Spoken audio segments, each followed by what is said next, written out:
Paano mo malaman kung gaano ka kalakas kung hindi ka pa nasusubok? Sabi nga ni Seneca, hindi mo pa nakilala ang sarili mo hanggat wala ka pang kaharap na laban.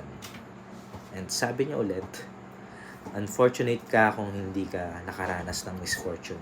Bakit? Kasi hindi mo pa nakikita kung ano talaga ang kaya mo.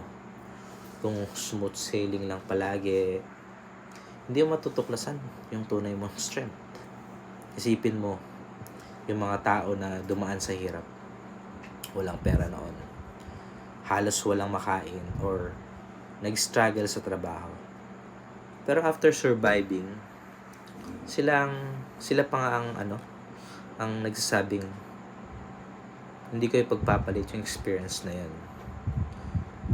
Doon ako tumibay. Yung hirap na yun ang nag-shape sa kanila. Sabi nga ni Nietzsche. Yun, ganun. What does not kill me makes me stronger.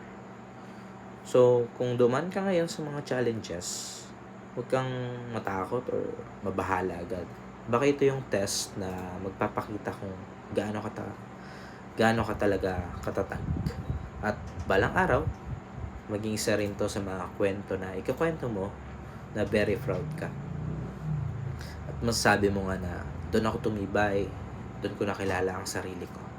So, instead of worrying about misfortune, try to see it as training ground.